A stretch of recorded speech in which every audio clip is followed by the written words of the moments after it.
Epipithecus was advanced as evidence in 1964, dismissed in 1979.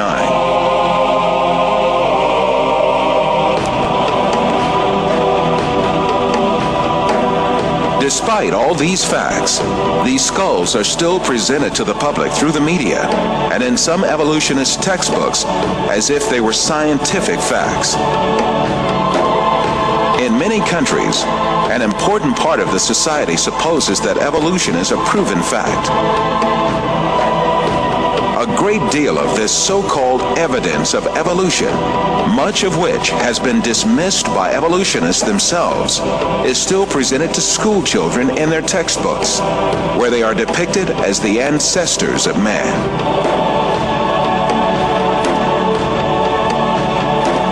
In fact, the truth that the evolutionists try so hard to deny and conceal is there for all to see. Species appeared all of a sudden and perfectly on the earth. That is, they were created. The divine creator, ruling over the whole of nature, created all kinds with their unique and perfect traits. That divine creator is Allah, the one and only God. He is the Lord of the heavens, the earth, and all that is between them.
As my knowledge of science grew, 25 years ago, in basically a flash, I came to the conclusion that the universe is so perfectly made and everything so perfectly matches together that there must be God and only one God. So I accepted there is God, but I was not looking for a religion. I thought all religions are wrong. Christians say this is one. The Jews said Jews are chosen people, and if you're not Jew, you're not chosen. And about Islam, I only had negative information. So how does one distinguish with all the different ways of life, calling to people, telling them that they're the only way? How do we distinguish what's the right way with all this confusion? First of all, let's get this straight. It has to be really easy to tell if Islam is a true religion or a fake religion. And it has to be real easy to see which religion on earth is the one from Allah and which is the one from men, from devils, from con men, what have you. It can't be that the one true religion from Allah, that's generally from God, is going to look exactly and not discernible from the one that's from devils, one that's written by men or made up by men or altered by men, and I can't tell which is the one authored by Allah and which is the one authored by people. It can't be. Then he finished the sentence. He said, I'll go to your faith. It's better than my faith, but you'll need proof. And I said, man, religion has never been about proof. It's about faith. That's it. That's what religion is. He said, in Islam, we have both. We have proof and faith. We have both. We have proof and faith. We have both. We have proof and faith. So different people from different religions used to knock on my door. And once the discussions got down to evidence, they had no answers. And that wasn't going to fly with me. And then I discovered Islam. And shortly after, I became Muslim. 1,400 years ago, when the world was immersed in darkness, the Quran was revealed, which brought light to a beleaguered world. And whereas the earlier books came with many scientific mistakes, due to the hand of man having delved into them, the Quran had none of these contradictions. The world thought there could be no reconciliation between religion and science. But the Quran mentioned many scientific facts in great detail, like how a human being developed in the mother's womb. As a medical doctor, particularly attracted to natural sciences and physiology, I must confess that in 1972, when I read the Quran in the original text for the first time, these data concerning man were those which impressed me most. Muhammad could not have known these facts about human development in the 7th century because most of them were not discovered until the 20th century. Muslims and others are justified in concluding that these facts could only have been revealed to Muhammad by the one who knows all about us, not only about how we developed, but how we live and function. And described other scientific facts which amaze the world's renowned scientists. Actually, I'm very much impressed by finding true astronomical facts in Quran. Thinking of many of these questions and thinking where Muhammad came from, he was after all a Bedouin.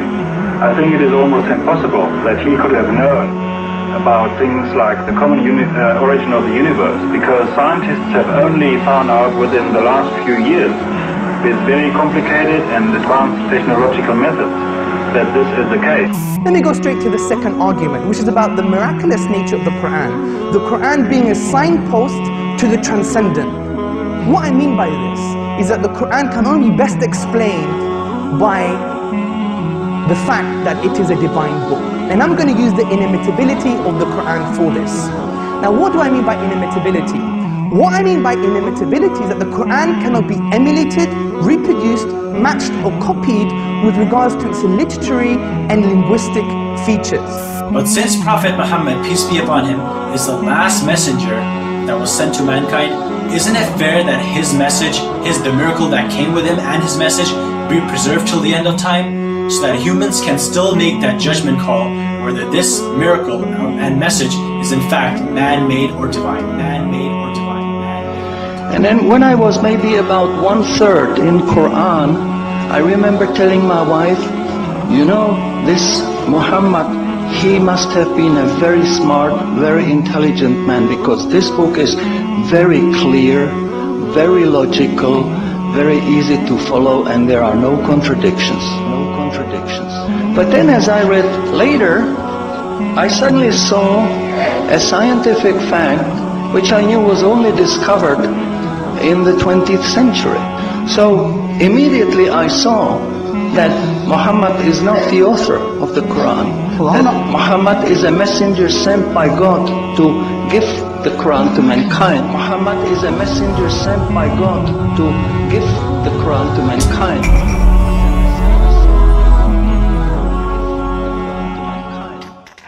Da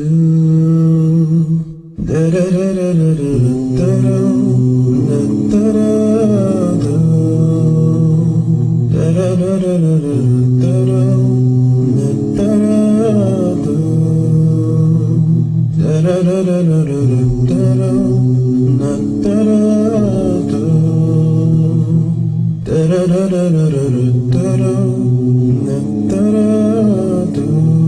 used to live a life alone, living it just for me, and I had no idea this life would judge my eternity. I look at myself, and I wondered who created me. I had to open my heart and open my mind and open my eyes to see. Open my eyes and see the existence of what's surrounding me. It's more than just chance, it's more than just coincidence. You look around and see the earth, the moon, the sun and the sky, a beautiful creation of Allah.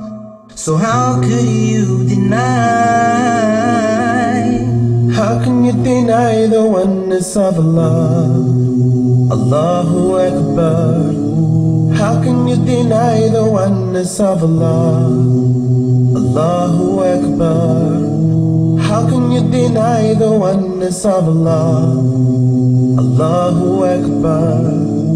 How can you deny the oneness of Allah? Allahu Akbar. Lift your head and look up above, and you see it so clearly. The stars that glitter all around, the birds that fly over me. I see the rain fall from the sky, and see a seed become a tree. Lift the veil from your heart, worship Allah and you succeed.